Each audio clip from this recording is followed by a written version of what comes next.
জাতীয়তাবাদ ধারণাটা কি আসলে এবং কেন এটা আমাদের সময়ের সাথে গণতন্ত্রের সাথে তার সম্পর্ক কি? বিষয়টা এখন শুধু আমাদের দেশের মধ্যে নয়, প্রাসঙ্গিক হয়ে গেছে আরেকটা কারণ। ট্রাম্পের বিজয় হয়েছে আমেরিকায় এবং ট্রাম্প কিন্তু 2018 সালে নিজেকে ডিক্লেয়ার করেছেন যে আমি ন্যাশনালিস্ট।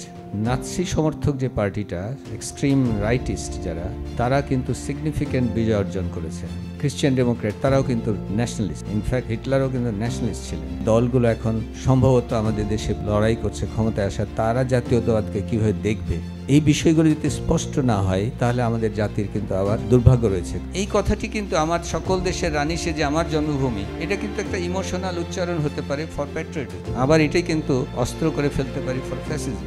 আমার দেশের চাইতে আর কোনো ভালো দেশ, অন্য দেশ, এবং ওই দেশকে যদি আবার ডিফাইন করা হয় বাঙালি জাতি, তখন হয়ে গেল গারোদের চাইতে আমরা অনেক উন্নত। মানে এটার বীজ লুকিয়ে থাকে। সে আমার মধ্যে একটা শ্রেষ্ঠত্বের ধারণা নিয়ে আসে, অন্যকে আমার ছোট করার ধারণা নিয়ে আসে। প্রয়োজন টু আন্ডারস্ট্যান্ড পলিটিক্যাল পার্টিগুলোকে, যে কোনো জাতীয়তাবাদ, সেটা ধর্মীয় হোক, ভাষাভিত্তিক হোক, সংস্কৃতি ভিত্তিক হোক, মার্কসিস্ট ইডিওলজি ভিত্তিক হোক, আমাকে ওয়ার্ল্ডের এই যে খপ্পরটা, ওয়ার্ল্ডের যে নেগেটিভ দিকটা শুরু হয়ে গেছে, তার মধ্যে আমিও পতিত হব। যে আসুন আমরা আসলে একটা হিউম্যান বিইং হই।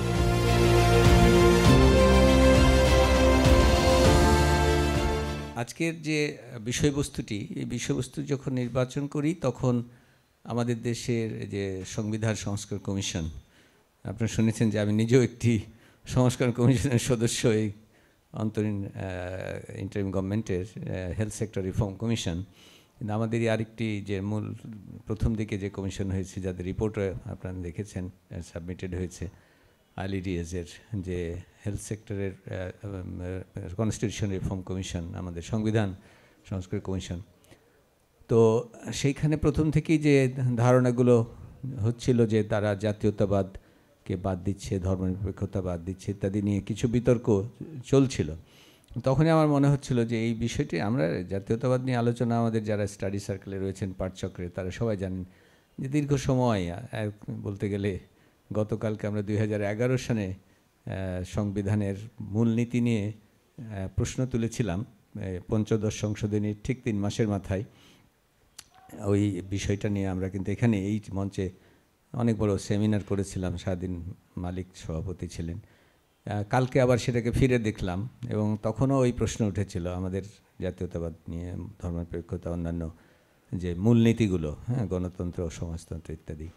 কাজেই এটা আমাদের নতুন না, কিন্তু জাতীয়তাবাদ সম্পর্কে আলাদা করে আরও বেশি করে বলার একটা বিষয়, আরও গভীরভাবে আলোচনার একটা বিষয় মাথায় এসেছিল তখনই। বিষয়টা এখন শুধু আমাদের দেশের মধ্যে নয়, প্রাসঙ্গিক হয়ে গেছে আরেকটা কারণে।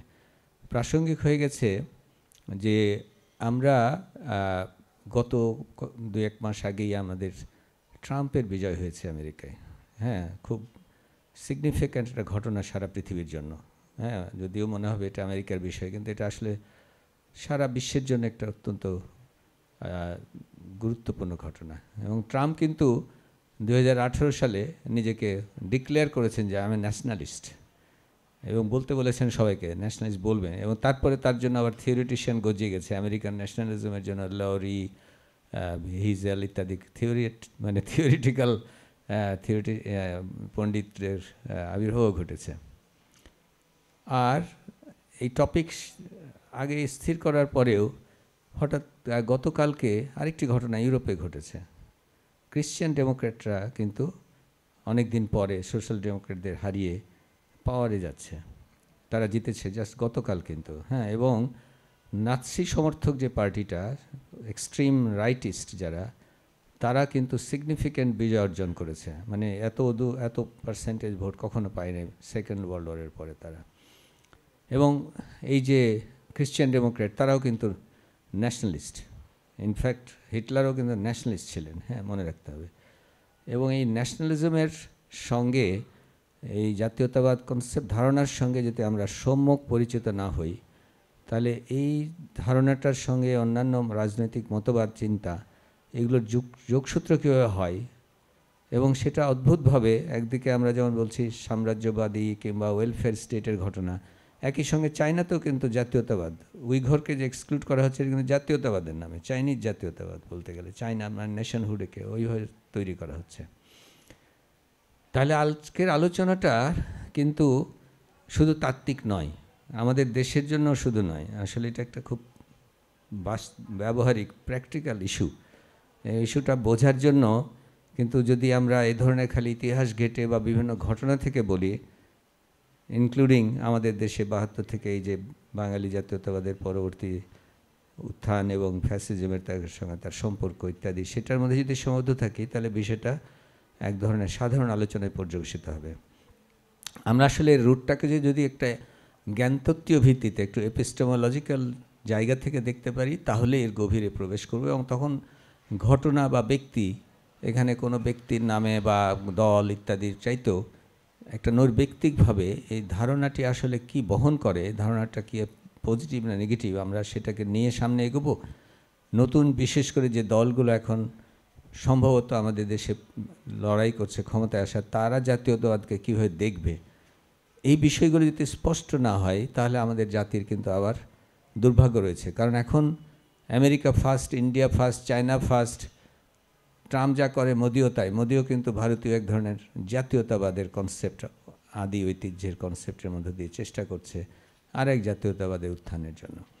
তাহলে আমরা যখন গর্ব করি যে বাঙালি জাতীয়তাবাদ, এবং সেটা নিয়ে যখন অনেকে মনে করে যে এই কথাটি কনস্টিটিউশন থেকে বাদ দেওয়া মানে এক ধরনের পাপ, এটা অপরাধ। আমরা 2011 সালে এই আলাপটি করেছি যে এটি কত সাংঘর্ষিক গণতন্ত্রের ধারণার সঙ্গে। এটা কিন্তু পঞ্চদশ সংশোধনীতে যেখানে বলা হয়েছিল 7 খতে যে সংবিধানের সমালোচনা করা যাবে না, করলে সর্বোচ্চ শাস্তি হতে পারে, সর্বোচ্চ শাস্তি হতে মৃত্যুদণ্ড। আমরা কিন্তু 3 মাসের মধ্যেই ঝুঁকি নিয়ে পাবলিক সেমিনার করেছিলাম এবং বলেছিলাম যে এটা সাংঘর্ষিক, এটা হতে পারে না, থাকা উচিত না।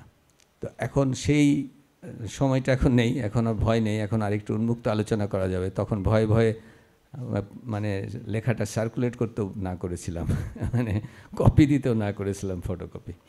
তো কারণ সময়টা খুব অনুকূল ছিল না, পরে আরও খারাপ অবস্থায় গেছে। তো আমরা এখন বাঙালি জাতীয়তাবাদ এর উৎস নিয়ে যখন আলাপ করব বা কথা নিয়ে যখন আলাপ করব, তখন আসলে এটা কোনো শুধু বাঙালির ইস্যু না, এটা হচ্ছে জাতীয়তাবাদ সম্পর্কিত সাধারণ ধারণা। এবং সেইখানে আমরা রবীন্দ্রনাথের কথা দিয়ে শুরু করলাম, কারণ রবীন্দ্রনাথের এই কথাটি খুব চমৎকার, যে রেখেছ বাঙালি করি মানুষ করনি। তাহলে মানুষের সঙ্গে বাঙালিত্বের সংঘাত রয়েছে কি?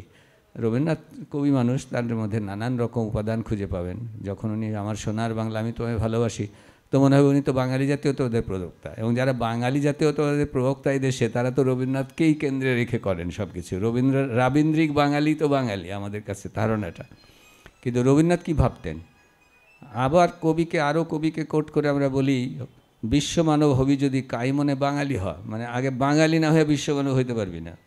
তার মানে কতগুলো প্রেসক্রিপশন কিন্তু আমরা বাঙালি জাতীয়তা ফলো করি, অনুসরণ করি। তাহলে আসলে কি ব্যাপারটা? এই বিষয়টাই হচ্ছে আমাদের আজকের বিবেচ্য বিষয়।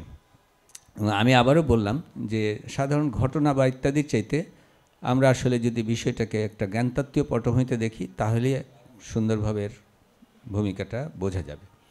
কিন্তু জ্ঞানতত্ত্বীয় পটভূমিতে যে থিওরিটিক্যাল ইস্যুগুলো একটু জটিল, যারা এখানে আমার পাঠচক্র, চিন্তা ইতিহাস পাঠচক্র ধারাবাহিকভাবে করেছেন, তাদের কাছে হয়তো শুনতে অনেক সহজ লাগবে বা আমার কথাগুলো কিছুটা দ্বিরুক্তি হবে মনে হবে। কিন্তু ওগুলো কিছু কথা না বললে আসলে আপনাদেরকে আমি বোঝাতে পারবো না, আমি ওই ঘটনার মধ্যেই সীমাবদ্ধ থাকব। কিন্তু জ্ঞানতত্ত্বীয় কথাটা জটিল থেকে কত সহজে বলা যায় আমি সে চেষ্টা করব। হ্যাঁ, যে আমি অন্তত পক্ষে চেষ্টা করব যে জাতীয়তাবাদ ধারণাটা কি আসলে, এবং কেন এটা আমাদের সময়ের সাথে, গণতন্ত্রের সাথে তার সম্পর্ক কি, এটা কি সাংঘর্ষিক নাকি গণতন্ত্র বা গণতন্ত্রের মূল যে দর্শন লিবারালিজম, উদারনৈতিকতাবাদ, উদারনীতিবাদের সঙ্গে তার সঙ্গে সম্পর্ক কী, এটা কি সাংঘর্ষিক নাকি পরিপূরক ইত্যাদি। তো এটা বলতে গেলে আমরা যখন যে কোনো কথা বলি, যে কোনো আলোচনা করি, এই আলোচনাগুলো ব্রডলি 3টা ভাগ হয়ে যায়। একটা ভাগ হচ্ছে ফ্যাক্টস, সত্যিকার একটা ঘটনা বা একটা বিষয়। এই ঘটনাটা যে আমি কোনো টুলস দিয়ে বা কোনো পদ্ধতির দ্বারা প্রমাণ বা অপ্রমাণ করতে পারি, এবং প্রমাণ অপ্রমাণের যারা আমাদের স্টাডি সার্কেলে আছেন তারা জানেন যে প্রমাণটা কিন্তু খুব শক্তভাবে প্রমাণ করা যায়, এটাকে আমরা বলি স্ট্রং ভেরিফিকেশন। এটা ভিয়েনা সার্কেলে লজিক্যাল পজিটিভিজম যারা করেছিলেন অস্ট্রিয়াতে 1900 থেকে প্রায় 1930 mostly Nobel prize winner in physics, তাদের মাধ্যমে এই কনসেপ্টগুলো যেটা এসছে সেটা হলো যে আমরা একটা স্ট্রং ভেরিফিকেশনে যেতে পারি। আমি উদাহরণ দিচ্ছি। আরটা হতে পারে উইক ভেরিফিকেশন, যেটা নীতিগতভাবে ভেরিফাই করতে পারছি না। যেমন ধরা যাক যে আমার আমি বলবো যে বাইরে কোনো একটা গাড়ি ট্রাফিক জ্যাম হয়েছে এই কী বলে আমাদের মাজারের মোড়ে। তো এটা একটা ঘটনা, ফ্যাক্ট। প্রমাণের বিষয় হলো যাও দেখে আসো। একজনের কথা বিশ্বাস না হলে এটা টিম ঠিক করে দিলাম, তার আবার নেতা ঠিক করে দিলাম, যাও তো দেখে এসে রিপোর্ট করো তো। স্ট্রং ভেরিফিকেশন, এখনই প্রমাণিত হয়ে যাবে। কিন্তু এই মুহূর্তে যদি বলা হয় মঙ্গল গ্রহে মানুষ আছে, এই মুহূর্তে আমি কিন্তু প্রমাণ করতে পারবো না। কিন্তু নীতিগতভাবে আমরা কিন্তু কতগুলো টুলস জানি যেটা 100% প্রমাণ না করলেও অনেক দূর কাছাকাছি, যে আমরা রে পাঠাবো, লাইফ আছে কিনা, লিভিং যে লাইফের জন্য যে মলিকিউল তার অস্তিত্ব আছে কিনা তার জন্য রে পাঠাবো। কিংবা যদি বলা হয় যে ওই ঘরে একটি ভূত রহিয়াছে, ধরা যায় একটা বদ্ধ ঘরে যে একটা ভূত রহিয়াছে আর একটা ব্যাকটেরিয়া রহিয়াছে। এখন আমি ওই ব্যাকটেরিয়া রহিয়াছে এটাকে কিন্তু ভেরিফিকেশন করতে এখন পারবো না, কিন্তু নীতিগতভাবে আমি জানি যে ঘরটা সিল করে দিয়ে আমি যদি বাতাসগুলোকে জমাট বাঁধিয়ে আমি যদি লিকুইড করে ফিরে কালচার করতে চাই, তাহলে উইথ রিজনেবল সার্টেনটি আমি বলতে পারবো যে এখানে ওই ব্যাকটেরিয়াটা আছে কি না। তার মানে এটাকে হলো ভেরিফিকেশন অন প্রিন্সিপাল করতে পারি, আমার মেথডটা জানা আছে। কিন্তু ওই ঘরে যদি ভূত আছে বলি, ভূত আছে কি আমি হয়তো বর্ণনাও দিয়ে দিলাম, এরকম সাদা কাপড় পরা, খুনখুনে ইত্যাদি ইত্যাদি, আমার হাতে কি কোনো টুলস আছে যে আমি প্রমাণ করতে, নীতিগতভাবে আমি কোনো কিছু দিয়ে প্রমাণ করতে পারবো না, তাই না? ওটা কিন্তু টুলসই নাই। অর্থাৎ নীতিগত টুলস যখন না থাকে মেথড, এটা হয়ে যায় মানে ডিমার্কেশন থিওরি অনুযায়ী এটা কোনো মিনিংফুল অবজেক্টিভ জ্ঞানের অংশ হয় না। এটা হলো পার্থক্য, এটাকে বলে ডিমার্কেশন থিওরি। কিন্তু এই যে প্রমাণের পদ্ধতি, যে কোনো একটা স্ট্রং ভেরিফিকেশন বলি আর উইক ভেরিফিকেশন বলি, এই পদ্ধতিটার নাম হলো এপিস্টেমোলজিক্যাল পদ্ধতি। এটাকে বলা হয় যে রিজন প্রয়োগ করছি আমি, বুদ্ধি জ্ঞান বুদ্ধি, মানুষিত জ্ঞান বুদ্ধি প্রয়োগ করছে রিজনিং। সেই যে রিজনিংটা হচ্ছে রিজন টু বিলিভ, আমি বিলিভ করব। বিলিফে অনেক সময় কিন্তু এই বিলিফটা কিন্তু ঈশ্বরের বা অন্য পারলৌকিক বিলিফ না, এই বিলিফটা হচ্ছে বেসড অন সার্টেন ফ্যাক্টস, যেখান থেকে লজিক্যালি গ্রহণ করে আমি বলবো। এবং সবসময় যে আমাকেই করতে হবে তা না। আমি যখন ওষুধ খাই, আমি যখন একটা অসুখে অ্যান্টিবায়োটিক খাই, তখন তো আর আমি করি না, কিন্তু আমার রিজনেবল বিলিফ আছে যে আমার ডিজি ড্রাগস যখন অনুমোদন করেছে, সে আবার ফ্যাক্ট চেক করেছে, এবং ফ্যাক্ট যারা চেক করেছে তাদের জার্নালে চেক করেছে, তাদের সেখান থেকে নানান তথ্যের ভিত্তিতে একটা এক্সপার্ট গ্রুপ করেছে, আমি বিলিভ করছি, কিন্তু that believe is based on facts. তাহলে এটাকে একটা পদ্ধতি, যে পদ্ধতিটা হচ্ছে আসলে সায়েন্সের পদ্ধতি। সেই সায়েন্সের পদ্ধতি থেকেই কিন্তু পলিসি না হচ্ছে যে আমি ইনফ্লেশন চেক করব, কিভাবে আমি এখন মুদ্রা বাজারকে ঠিক করব। এগুলো সোশ্যাল সায়েন্সের সায়েন্স। কিন্তু এর ছাড়াও কিন্তু মানুষের অন্য ধরনেরও কিছু এক্সপ্রেশন রয়েছে। আমরা অনেক ক্ষেত্রে ভালো মন্দের যে স্থিরতা করি, সেই স্থিরতাটা কিন্তু অনেক সময় ফ্যাক্ট বেসড হতে হয় না। অনেক সময় অনেক সময় আমরা স্থির করি যে ইহা ভালো বা মন্দ, এটা রিলেটিভলি ঐক্যমত হওয়া কিন্তু অনেক কঠিন। যেমন জাতীয়তাবাদের ইস্যুতে আমরা আসছি, ঐক্যমত হওয়া কিন্তু খুবই কঠিন একটা ইস্যু। এবং আরেকটা বিষয় হলো যে আমার ইমোশন কিন্তু অনেক সময় ফ্যাক্টও মানে না, অনেক সময় রিজন দিয়ে যে আমরা একটা মানে নীতিগত একটা ঐক্যে পৌঁছাবো বা নৈতিকতার একটা ভিত্তি তৈরি করব, সেটাও হয় না। অনেক সময় ইমোশন কিন্তু সব ছাড়িয়ে যায়, এবং সত্যি বলতে কি মানুষের ইমোশনই হয়তো বেশি করে তাড়িত করে তার ব্যবহারকে। তাহলে যেটা রিজনস টু এথিক্স দিয়ে যেটা আমরা করি, আমরা যেটা রিজনিং করি, যদি এই রিজনেবল এথিক্স করি, এটাকে বলা হয় রিজন টু অ্যাক্ট। আমরা যেটা দিয়ে কাজ করি, আমরা নৈতিকভাবে বড়কে সম্মান করি কিংবা একটা গ্রুপে কীভাবে বিহেভ করি, এটা একটা রিজন টু অ্যাক্ট, এটা হলো এথিক্যাল প্রিন্সিপাল হয়। আর একটা হলো যে রিজন টু ফিল, যেটা আমি বললাম যে আমরা আরও উদাহরণ দেব আমি একটু পরে, যেটা আমি অনুভব করি, এটা হলো রিজন টু ফিল। এই ফিলিংসটা কিন্তু হার্ট থেকে, হৃদয় থেকে আসে। মানে হার্ট বলতে আমি ওই চেম্বারের হার্টে যদি বলি, ওটা রিজনস টু ফ্যাক্ট, যে আমার হৃদয়ে কয়টি চেম্বার আছে, হার্টবিট হচ্ছে কিনা, কিংবা ওখানে পেসমেকার লাগাতে হবে কিনা, that is reason to fact. কিন্তু এই হৃদয় হচ্ছে যে হৃদয়কে আমরা বলছি যে অনুভব করো, হৃদয় দিয়ে হৃদয় অনুভব, সেই হৃদয় কিন্তু ম্যাটার অফ ফ্যাক্টস না। এবং পাস্কেল খুব সুন্দরভাবে বলেছে, একজন বিজ্ঞানী, যে the heart has its own reasons which the heart does not know. হ্যাঁ, মানে ওর রিজন আছে। হ্যাঁ, প্যাসকেল বলছে যে the heart has its own reasoning which the reason heart does itself does not know, সে জানে না।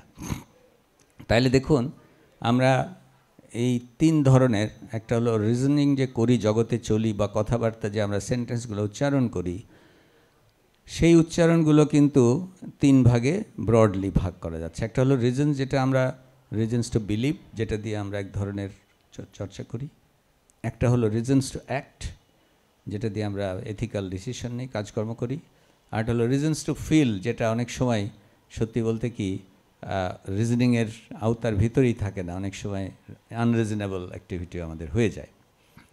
তো তাহলে এই তিন ধরনের বিষয় থেকেই কিন্তু একটা উঠে আসে বিজ্ঞানের ধারণা বেশি করে, একটা বেশি করে আসে এথিক্সের ধারণা, আর একটা বেশি করে আসে শিল্প সাহিত্যের, সংস্কৃতির, যে আমরা ক্রিয়েটিভ আর্টস যেটা বলছি।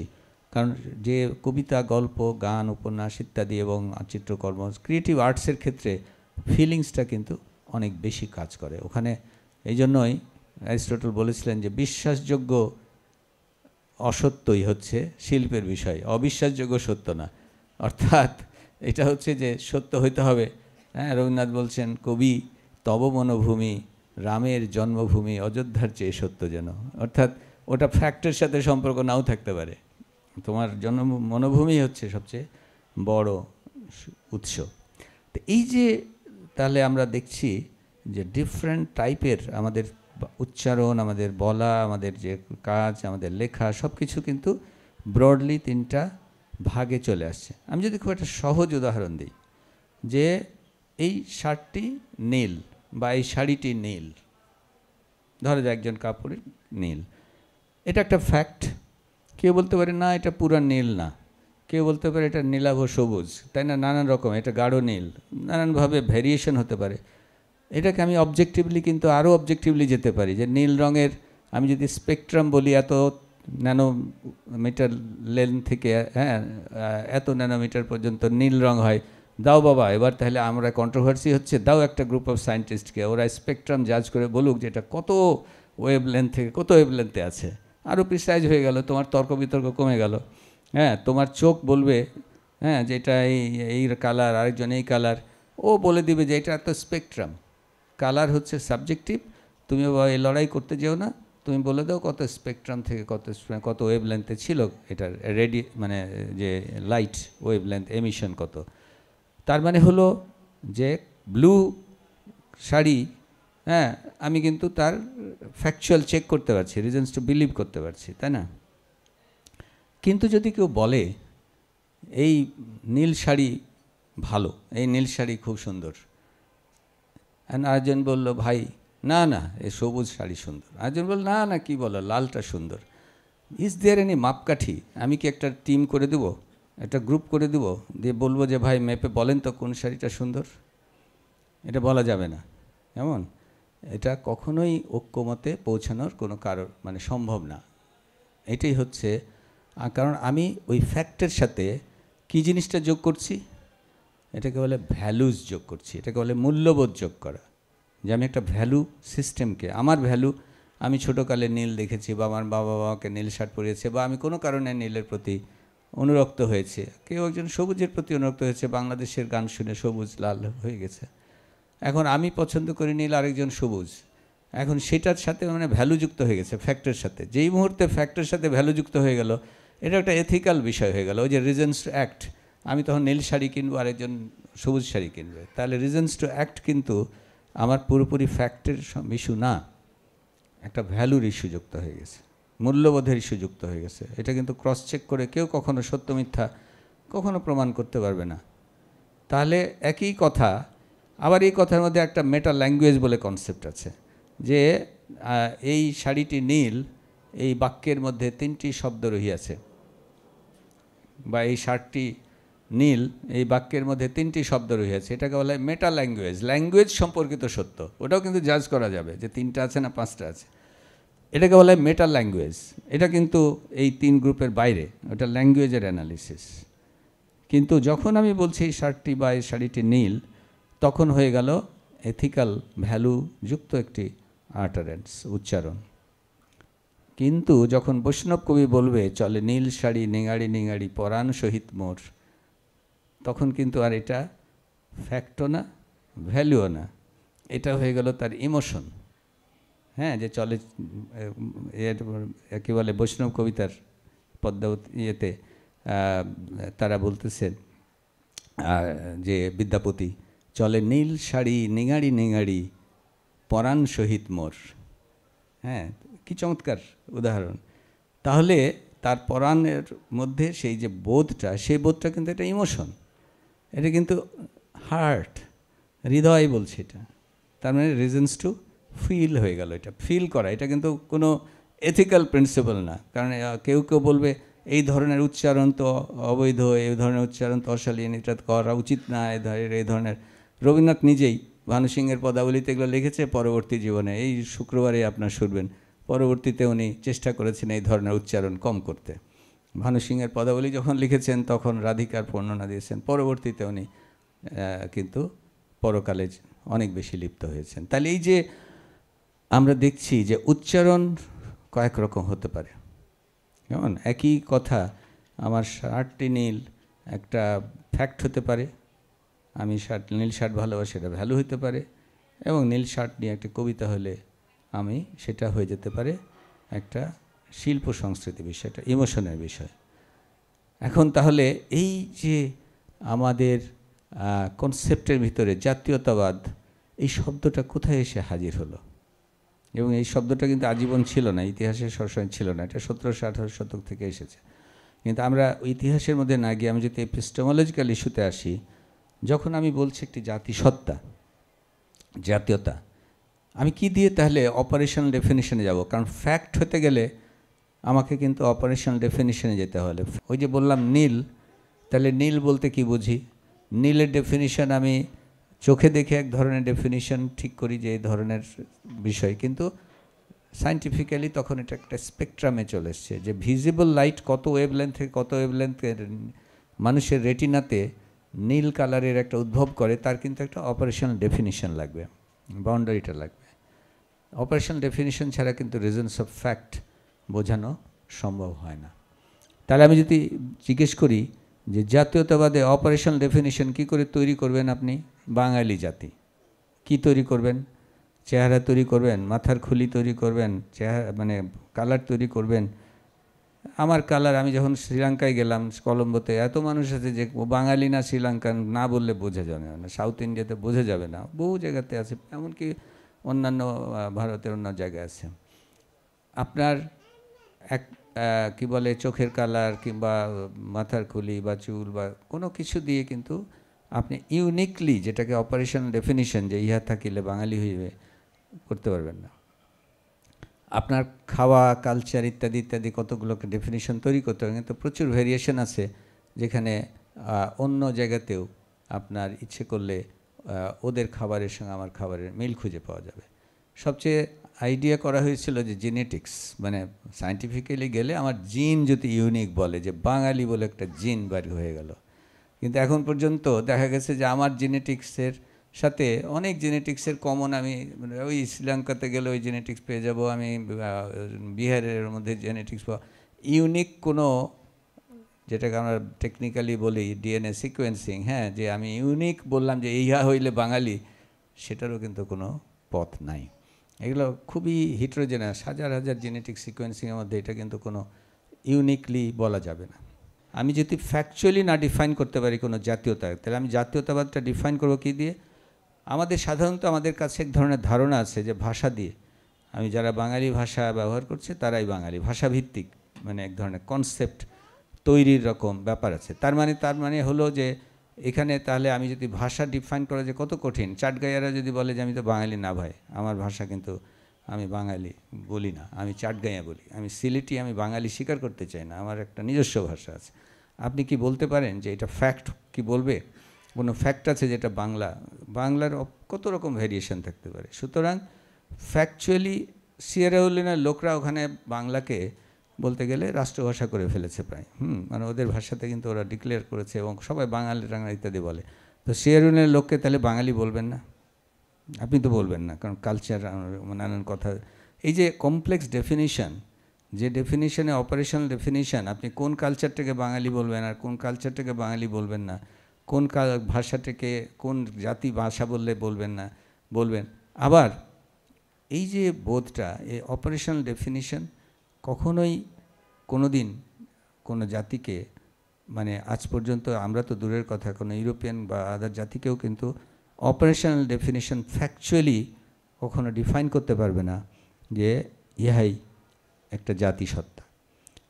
এখানে আমি যদি জাতির পিতার কনসেপ্ট দিয়ে বলি যে আচ্ছা একটি পিতাকে আমি স্বীকার করে নিলাম, দেখেন প্রত্যেক মানুষেরই পিতা রহিয়াছে, মানে আমি জেসাস খ্রিস্টের উদাহরণ বাদ দিলাম, এটা না হয় একটা এক্সেপশন, হ্যাঁ, কিন্তু প্রত্যেক মানুষের পিতা রহিয়াছে, এটা হলো ফ্যাক্ট।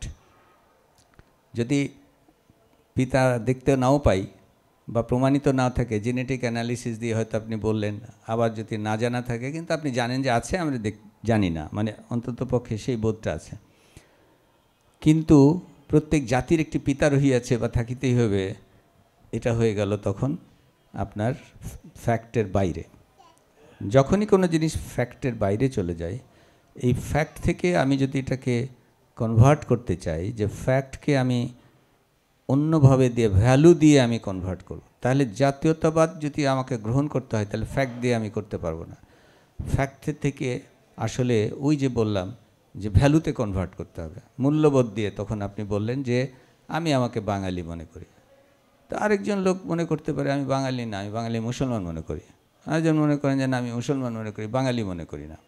আর যদি আমি টোটাল জাতিসত্তা বাংলাদেশের ভূখণ্ডের কথা ধরি, তাহলে এটা হয়ে গেল যে একটা গারো বলতে পারে আমি তো নই, ওটা তো আমি বাদই দিলাম। আমরা যারা বাঙালি কনসেপ্ট করি তাদের মধ্যেও অনেক বলতে পারে না, আমি মনে করি না যে আমি বাঙালি, আমি মুসলমান। আগে কথার কথা, আমি বাঙালি সত্তাকে স্বীকার করি না। তাহলে এই যে ভ্যালু, যখন ওই যে শার্টের মতো, আমি নীল শার্ট নীল পছন্দ করি না, আমি হলুদ পছন্দ করি, আমি কমলা পছন্দ করি, নীল ভালো না, সবুজ ভালো। তো এই যে, বা আমি কোনটা পছন্দ করি, আমি কি হতে পছন্দ করি, তাহলে সেটা কিন্তু কখনোই কোনো অবজেক্টিভ আলোচনা দিয়ে, বিজ্ঞান দিয়ে, আলোচনা দিয়ে কখনো কোনো ফ্যাক্ট হিসেবে প্রমাণিত হবে না। এখন আপনি বলতেই পারেন আমি বাঙালি, তো আপনি বাঙালি হওয়া উচিত ছিল ভাই, সবার বাঙালি হওয়া উচিত ছিল। শেখ মুজিব বলেছিল না সবাই বাঙালি হয়ে যায় এখন থেকে। এটা কি? এটা কোনো ফ্যাকচুয়াল না, এটা একটা ভ্যালু। ওনার ভ্যালুটা উনি বলছেন। এই ভ্যালু ডেমোক্রেটিক সোসাইটিতে, লিবারালিজমে কীভাবে ওয়ার্ক করে? লিবারালিজমে প্রত্যেকের ভ্যালুকে মূল্য দেওয়া হয়। লিবারালিজমের উৎসই হলো ইন্ডিভিজুয়াল তার ভ্যালু ডিটারমাইন করবে, এবং সেটাই হলো ইন্ডিভিজুয়াল ডিসিশন নিয়ে ভ্যালু ডিটারমাইন করবে। শুধু সবাই একটা ভ্যালুতে গিয়ে শেষ পর্যন্ত একমত হবে। সেটা হলো কোন ভ্যালু? যে ভ্যালুটা ইউটিলিটি কনসেপ্ট দিয়ে প্রথম শুরু হয়েছিল, যে সংখ্যাধিক্যের যেটা মঙ্গল হবে, সেটা আলটিমেটলি সেটা একটু কমপ্লেক্স হতে এসে কানসিয়াস প্রিন্সিপাল, যে আমি আমার জন্য যেটা পছন্দ করি, ভালো মনে করি, অন্যের জন্য সেটাকে যেন আমি, অন্যের জন্য যেন আমি যেটা নিজের জন্য মঙ্গলজনক, অন্যের জন্য যেন মঙ্গলজনক করতে পারি। আমার স্বাধীনতা অন্যের স্বাধীনতা স্বীকার করে, অর্থাৎ ব্যক্তি সার্বভৌম, ব্যক্তির যে অধিকার, সেই ইন্ডিভিজুয়াল অধিকারটাকে আমি যেন স্বীকার করি। এই ইন্ডিভিজুয়াল স্বীকার করার পরে আমরা বাকি স্টেট গড়ব, রাষ্ট্র। গণতন্ত্র, লিবারালিজমে কিন্তু খুব বেশি বিষয় নাই, এই স্বীকারের সাথে আছে যে অন্যেরটাকে আমি সম্মান করব। এটাকে বলে বহুত্ববাদ। আমাদের সংস্কার কমিশনে বহুত্ববাদ যে শব্দটা এসেছে, এটা এখান থেকে, যে বহুত্ববাদ তার মানে হলো আমি প্লুরালিটিকে স্বীকার করছি। এবং গণতান্ত্রিক সমাজে, লিবারালিজমে, সিভিলিটি, সভ্য হওয়ার একটাই সংজ্ঞা, বহুত্ববাদ স্বীকার করা, প্লুরালিটি স্বীকার করা, অন্যকে, অন্যের মর্যাদা দেওয়া, অন্যকে অধিকার স্বীকার করা, তার বলার অধিকার স্বীকার করা, তার ভাবার অধিকার স্বীকার করা। তাহলে এই যে ভ্যালুজ, যে ভ্যালুজটা জাতীয়তার সত্তাকে ইন্ডিভিজুয়ালের কাছে ছেড়ে দিচ্ছে। ইন্ডিভিজুয়াল যদি মনে করে যে আমি বাঙালি হব, কেউ মুসলমান হবে, সে যদি মনে করে যে আমি একটা গ্রুপ তৈরি করব, আর সে যদি কালচারাল অ্যাক্টিভিটি করতে, আমি আসছি সেটাতে, সে যদি তার মতো করে তার কার্যক্রম করে, কিন্তু তাকে মনে রাখতে হবে যে সেটা তার পার্সোনাল ইচ্ছা, এবং সেই গ্রুপটা সে কীভাবে, সে কোন জামাত করবে বা কোথায় গ্রুপ করবে বা কোথায় অ্যাক্টিভিটি করবে, সেটা রাষ্ট্রে চাপিয়ে দেবে না। ওই বলবে না যে সব বাঙালি হয়ে যায়, ওইটা রাষ্ট্র কখনো এটাতে ওইভাবে হস্তক্ষেপ করবে না। এটা হলো পার্সোনাল ইন্ডিভিজুয়াল, কারণ ডেমোক্রেসির মানে কম্বাইন্ড ডিসিশন এথিক্সের একটাই প্রিন্সিপাল, সেটা হলো অধিকার স্বীকার করা, প্রত্যেকটা মানুষের অধিকার স্বীকার করা। তাহলে জাতীয়তাবাদ কি একটা ভ্যালু হতে পারে? জাতীয়তাবাদ কিন্তু যদি ভ্যালু হয়, তো চাপিয়ে দেওয়া ভ্যালু ছাড়া, একটা অথরিটেরিয়ান কনসেপ্ট ছাড়া, যেটা হিটলার করেছে, যেটা ট্রাম্প করেছে, যেটা এই যে ক্রিশ্চিয়ান ডেমোক্রেটরা ঠিক ওই লেভেলে যাবে না, কিন্তু যদি নাৎসিরা যায় তাহলে ওই লেভেলে যায়। এটা চাইনিজরা উইঘরের ওপর চাপিয়ে দেয়, উইঘরকে বলে তোমাকে কমিউনিস্ট হতে হবে, ভাবাদর্শ চাপিয়ে দেয়। তাহলে এই যে ট্রান্সফরমেশন চিন্তাতে, যে ভ্যালুকে যখন অন্যদিকে দিয়ে দেয়, চাপিয়ে দেয়, তখন এটা হয়ে গেল এক ধরনের অপারেশন দিয়ে করতে হবে। এটা কোনো সময় কোনো ডেমোক্রেটিক প্রিন্সিপালের সঙ্গে সঙ্গতিপূর্ণ না। এই ভ্যালুটাই যখন ধরা যাক যে আমি বাঙালিত্বের এক ধরনের ভ্যালু ডেভেলপ করলাম, আমরা যদি এগ্রি করি, তখন এটাকে ট্রান্সফার করা হয়। যারা যারা মনে করবে যে আমি এটাকে নিয়ে আমি এই জাতীয়তাবোধে বিশ্বাসী, তারা এটাকে আবার তখন এস্থেটিক্সে নিয়ে যেতে পারে। ওই যে রিজন টু ফিলে তখন কিন্তু এই যে বোধ, এই বোধটাকে ট্রান্সফার করতে পারে শিল্প, সংস্কৃতি, সঙ্গীত, হ্যাঁ, তার অন্যান্য অ্যাক্টিভিটিতে, কালচারালে। ওইটা তখন কালচারাল ন্যাশনালিজমের দিকে নিয়ে যেতে পারে। ওটা তখন সাংস্কৃতিক বোধে, যেটা আমাদের সমাজে শুধু না, সব দেশেই কিন্তু কালচারাল ন্যাশনালিজম কিন্তু পলিটিক্যাল ন্যাশনালিজমকে, সাংস্কৃতিক যে ন্যাশনালিজম, জাতীয়তাবাদ, ওটাই কিন্তু driving force for political nationalism. কারণ আমরা তখন ধরা যাক যে গান গাইতে শুরু করলাম, আমার সোনার বাংলা আমি তোমায় ভালোবাসি, এই বোধটা কিন্তু এটাকে যদি আমি ভ্যালুতে যুক্ত করি, এটাকে যদি আমি মনে করি যে ট্রান্সফার করব টু পলিটিক্যাল ন্যাশনালিজম, এটা কিন্তু ইজিলি ওই জায়গাতে তখন নিয়ে যায়। আর পলিটিক্যাল ন্যাশনালিজম তখন এটাকে হাতের হিসেবে, টুলস হিসেবে ব্যবহার করে, কারণ তার তো এটা কাজে লাগছে। তখন কালচারাল গ্রুপগুলো, সাংস্কৃতিক বুদ্ধিজীবী সমাজ, তখন পলিটিক্যাল ন্যাশনালিজমের ক্ষেত্রে হাতিয়ার হয়ে যায়। তাহলে ন্যাশনালিজম তাহলে কীভাবে আসলে, এটাকে আমরা যদি যেভাবে ডিফাইন করি না কেন, এটা হচ্ছে ফ্যাক্টের সাথে না, ভ্যালুর সাথে আধা যায়। এবং ভ্যালুকে যদি আমরা আবার কালচারে ট্রান্সফার করি, রিজন টু ফিলে ট্রান্সফার করি, সেটা তাহলে ইজিলি টুলসে পরিণত হয় এবং সেইভাবে ট্রান্সফার্ড হয়ে যায়। এবং ফ্যাক্টটা তাহলে কি, আমরা কি তাহলে নেশন, এই জায়গাতে হলো পার্থক্য, যে আমি যখন, তাহলে কি আমার ন্যাশনালিটির পরিচয় নেই? ইয়েস, আমরা তাহলে ফ্যাক্টে ফিরে আসি আবার। ন্যাশনালিটির পরিচয় হচ্ছে নেশন স্টেট। নেশন স্টেটের ডেভেলপমেন্টটা শুরু হয়েছে বলতে গেলে 17th সেঞ্চুরিতে, যেখানে একটা স্টেট নেশন, মানে আগের সময়ের চাইতে পার্থক্য অনেক, কিন্তু আমি ওই ডিটেল হিস্ট্রিতে যাচ্ছি না। দ্য নেশন স্টেটের ডেভেলপমেন্টে সেটা হলো, আমার একটা ভৌগোলিক ভূখণ্ড আছে। বাংলাদেশের এই যে ভৌগোলিক ভূখণ্ড, সেটা যদি ভারত বা প্রতিবেশীর সঙ্গে কিছু কন্ট্রোভার্সিও থাকে, কিন্তু আমার তো একটা বাউন্ডারি আছে, এটা কিন্তু ফ্যাক্ট। এই বাউন্ডারিতে যদি কেউ বলে যে যাও তো বাবা এঁকে নিয়ে আসো, স্যাটেলাইট থেকে ম্যাপ করে দাও, গুগল ম্যাপে আমাকে এঁকে দাও, দ্যাট ইজ ফ্যাক্ট। এই ফ্যাক্ট নিয়ে তো কোনো বিতর্ক যদি কিছু হয়, নতুন যদি দ্বীপ গজায়, আমি ফ্যাক্ট।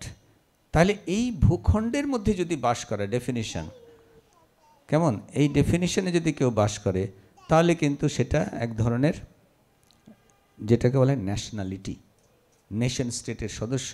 আমি এই ভূখণ্ডে বাস করলে আমার নাম হলো বাংলাদেশি। তাহলে বাংলাদেশি শব্দটা কিন্তু দুইভাবে ব্যবহৃত হতে পারে। এই বাংলাদেশি শব্দটা হচ্ছে আমার নেশন স্টেটের এই যে বাউন্ডারির ভিতরে আমি যদি বাস করি এবং আমি যদি স্বীকার করি, তাহলে আমি হলাম বাংলাদেশি। ন্যাশনালিটিতে আমি লিখব পাসপোর্টে সব জায়গায় বাংলাদেশি। কিন্তু এই বাংলাদেশে বসে কেউ খেজুরের স্বপ্ন দেখতে পারে মনের মধ্যে, আমার আরব সেই বেদুইন তরবারি নিয়ে ঘুরছি, তার মধ্যে সেই স্বপ্ন থাকতে পারে। সে কিন্তু এই ন্যাশনালিজমে, বাঙালি জাতীয়তা বিশ্বাস নাও করতে পারে। আর অনেকে আছে নামে বাঙালি জাতীয়তাদের জন্য জীবন দিয়ে দেবে। তাকে যদি বলা হয় ট্রাম্প তোমাকে তো আমেরিকার ন্যাশনালিটি দেওয়ার জন্য ভিসা দিয়ে দেবে, তুমি যাবা? দেখবা যে হুড় করে বহুজন বলবে আমি এটা ত্যাগ করলাম, আমাকে দয়া করে চলেন, আমাকে আমেরিকান ন্যাশনালিজম, আমি ওর ভক্ত হয়ে গেলাম।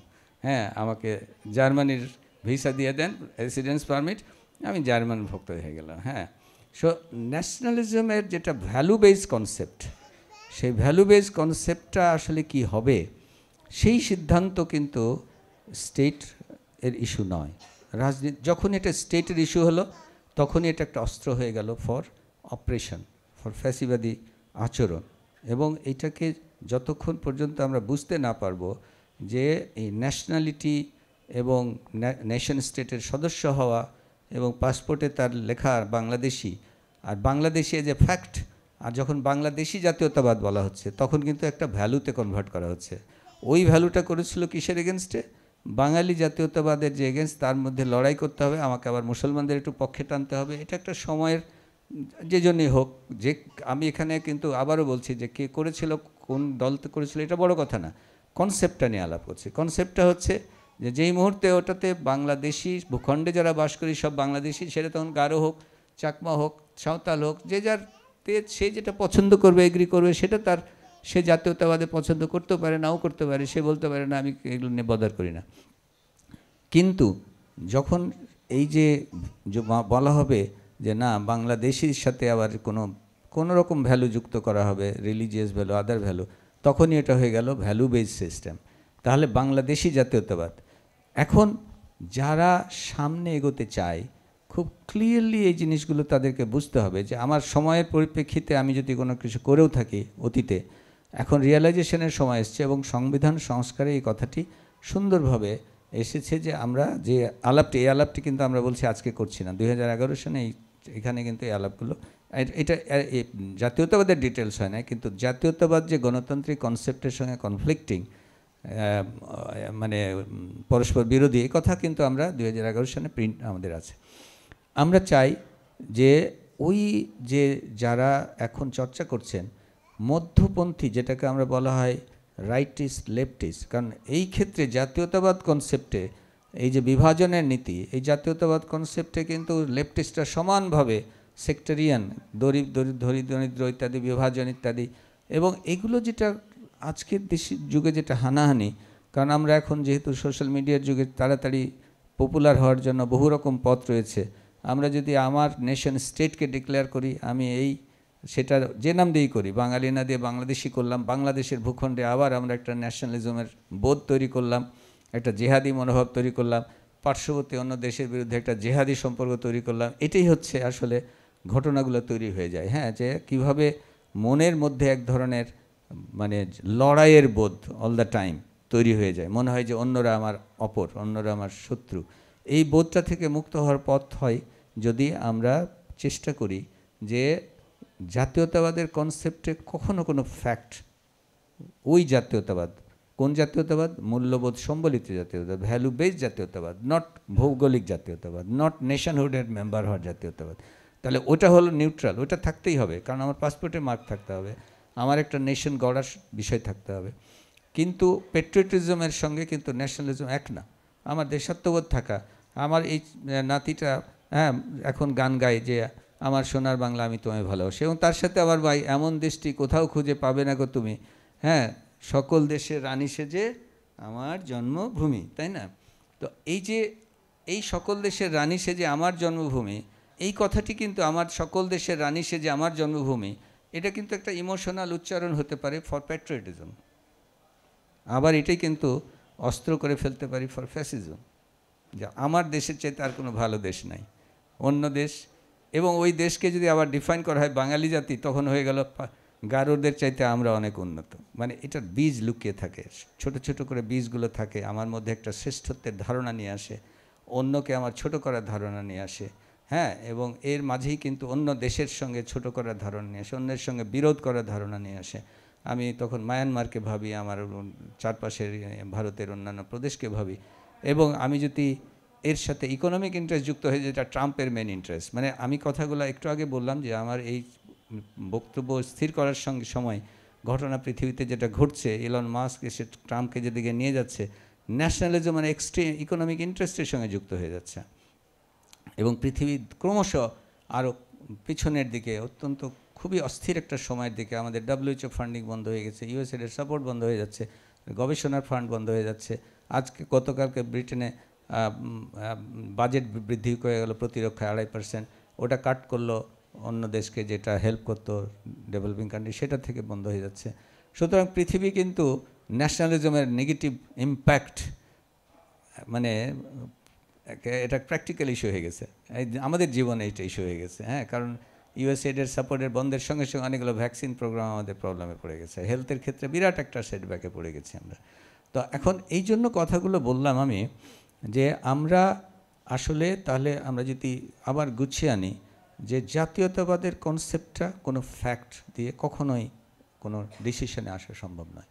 কারণ জাতীয়তাবাদের এই কনসেপ্টে আমি যদি এমনকি সবচেয়ে সহজ কথা যেটা ভাষাভিত্তিকও বলি, ভাষা সংস্কৃতি তো অনেক ভিন্ন বিষয়, খাদ্য সংস্কৃতি জনে জনে ভ্যারি করে, কি বলে অঞ্চলে অঞ্চলে ভ্যারি করে। আমি বাঙালি সংস্কৃতি বলবো রংপুরেরটা না রাজশাহীরটা, আমি তো বলবো চাঁপাইনবাবগঞ্জেরটা সবচেয়ে ভালো। হ্যাঁ, কিন্তু আরেকজন তো বলবে কেন ভাই সিলেটের রান্নাই তো সবচেয়ে ভালো, নোয়াখালী আলাদা তো এখনই প্রতিবাদ করবে, তাই না, বরিশাল তো কথাই নেই। তো এই জন্য বিষয়টা হলো যে এই যে সংস্কৃতি ডিফাইন করা কোনো কিছু এত সহজ কিছু তো নয়, এটা তো ঐক্যমত তৈরি অসম্ভব অলমোস্ট। ভাষাটা একটা হতে পারে, কিন্তু ভাষা নিয়েও তো বললামই যে নানা বিতর্ক হতে পারে, কিন্তু ভাষা দিয়ে যদি হতো তাহলে সেরনের লোক তো আমার তো বাঙালি হয়ে যাবে, তা তো হবে না, এটা তো সম্ভব না। আর ভাষা ছাড়া অন্য কোনো কিছু দিয়ে আপনি জেনারেলাইজ করতে পারবেন না, রিজন অফ ফ্যাক্ট হিসেবে এটাকে আপনি রিজন টু বিলিভই করতে পারবেন না, করার কোনো মেকানিজমে নাই। অনলি বেস হলো ভ্যালু বেস। যেই মুহূর্তে ভ্যালুতে যাবেন সেই মুহূর্তে ভ্যালু ইজ ইন্ডিভিজুয়ালস, এবং সেটাতে আমি পছন্দ করব না করব, আমি মনে মনে কী ভাববো সেটা আমার পাঞ্জাবি পরে আমি মনের মধ্যে আমেরিকার স্বপ্ন দেখব, হতেই পারে, এটা কোনো বিষয় না। এখন এইটার সঙ্গে আমি যে কালচারাল অ্যাক্টিভিটি, অন্যান্য যে অ্যাক্টিভিটিগুলোকে আমি বাঙালিত্বের একটা মানে কী বলবো পরিণতি হিসেবে করেছি, সেই বিষয়গুলো যদি বোঝে, তাহলে এখন যারা আপনারা যারা রাজনীতি করেন এবং রাজনীতির সম্পর্কে যারা জড়িত বা উপদেশ দেন, একটা কথা বারবার বলার চেষ্টা করবেন যে যদি সত্যিকার অর্থে ডেমোক্রেটিক দল হও, যদি সত্যিকার অর্থে মিড লেভেল যেটাকে বলা হয় মধ্যপন্থী লিবারাল দল, যেটা আমরা আমাদের দেশে মধ্যপন্থী লিবারাল দল নাই বলে চলে, কারণ ফ্যাক্ট হচ্ছে এটা যা মানে আওয়ামী লীগ হতে পারতো, আওয়ামী লীগ যখন মুসলিম লীগ কেটেছিল তার মানে আওয়ামী মুসলিম কাটা মানেই ছিল মধ্যপন্থী হতে চেয়েছিল সে, কিন্তু দুর্ভাগ্যবশত সে আর এক মানে কী বলবো খপ্পরে পড়ে গেল, এবং পরবর্তীতে লাস্টে এসে মানে রাজনৈতিক দলই থাকলো না, একটা জাস্ট মানে কী বলবো দুর্বৃত্তের ক্লাবে পরিণত হলো, যেটা রাজনীতির জন্য প্রচণ্ড রকমভাবে ক্ষতিকর হয়ে গেছে, প্রচণ্ড, এবং মধ্যপন্থী দল আউট হয়ে গেল। আমাদের জামাত ইসলাম রাইটিস্ট, আমাদের বিএনপি ওই যে যদি ওই ভ্যালু বেস বাংলাদেশিতে থাকে সে কিন্তু ট্রু লিবারাল নয়, মধ্যপন্থী রাইটে এক ধরনের ন্যাশনালিস্টিক ফিলিংসের মধ্যে চলে গেল, এবং ওই মিড রাইট হয়ে গেল, মানে যদি এক্সট্রিম রাইট না, এক্সট্রিম রাইট কিন্তু আমাদের আরও অনেক দল আছে যারা আরও অনেক রকম একদম এক্সট্রিমিজমে চলে। মিড লেফট যারা, তারাও কিন্তু আমি আগেই বলেছি যে মিড লেফট যেগুলো তাদের ক্ষেত্রেও কিন্তু ইনক্লুডিং সোভিয়েত রাশিয়া ন্যাশনালিজমের বোধটা কিন্তু তারাও জাগ্রত করেছে, এবং চায়না এখনও কালচার করছে, রাশিয়া তো মিড লেফটই নাই, লেফট রাইট কোনো কিছুর মধ্যেই নাই তারা। তো এখন তাহলে এই যে ক্রান্তি লগ্ন, এই যে ক্রান্তি লগ্নে আমরা সামনের দিকে এগোনোর চেষ্টা করছি, এক ধরনের ওপেন ডিসকাশন করতে পারছি। আপনারা যে যেখানে আছেন, নতুন দল তৈরি হবে বা অন্য কিছু হবে, সবাইকে একটা কথা বলার চেষ্টা করবেন যে সত্যিকার অর্থে লিবারালিজমের স্পিরিটেড মানে আমি আজকে কি বলে ধর্মভিত্তিক যে ন্যাশনালিজম, ধর্মভিত্তিক ন্যাশনালিজমে তাও কিন্তু ডেফিনিশন একটা অন্তত মিনিমাম ছিল, যে ধরা যাক যে এই দোয়া বা এই কলেমা পড়লে উহা দ্বারা একটা ছাপ পাওয়া গেল, এটা কিন্তু ফ্যাক্ট, ইহা পড়িলে এটা পড়েছে কিনা এটাতে বিলিভ করে কিনা তার একটা ফ্যাক্ট পাওয়া গেল, কিন্তু ওই ফ্যাক্টের সঙ্গে ভ্যালু এমনভাবে যুক্ত হয়ে মিশে থাকে যে ওটা কিন্তু আলটিমেটলি ওর মধ্যেও কিন্তু এক ধরনের ভ্যালু বেস সিস্টেম তৈরি হয়ে যায়। তাহলে ওই যে ফ্যাক্ট অ্যান্ড ভ্যালুর মিক্সচার সেটা আবার এক্সট্রিম কোনো কালচারাল এক্সপ্রেশনে চলে যায়। তো আমরা যদি দেখি যে এই একটা প্রয়োজন আমাদের দেশে যে ট্রু লিবারাল স্পিরিট কাকে বলে, সত্যিকার অর্থে একটা মধ্যপন্থী লিবারাল দল যারা অথবা যারা ইতিমধ্যে স্লাইট রাইটে ছিল, মিড রাইটে, তারা যদি ওই বিষয়টাকে যেমন বাংলাদেশিটাকেই তারা যদি ভ্যালু থেকে বিচ্ছিন্ন করে জাস্ট ফ্যাক্টের মধ্যে নিয়ে আসে যে ভাই এই বাংলাদেশি বলতে আমি কিন্তু কোনো বাংলাদেশি কোনো ভ্যালুর কথা বলছি না, আমি বলছি যে এই ভূখণ্ডের মধ্যে তুমি যে জাতিরই হও না কেন, যে আমি কাউকে উপজাতীয় তখন বলবো না, আমি বলবো তুমি তোমার জাতিসত্তা তুমি স্থির করেছো। তুমি কোনো উপজাতীয় না, তুমি কোনো আদিবাসীও না, কিছু না, তুমি তোমার সত্তা তুমি, এটা তো ব্যক্তিগত ব্যাপার। এই ব্যক্তিগত ব্যাপারে আমি আমার গ্রুপকে কি ডাকবো, তুমি ডাকো গিয়ে, আমার দরকার কি? আমি তো, এটা ইস্যু না আমার কাছে।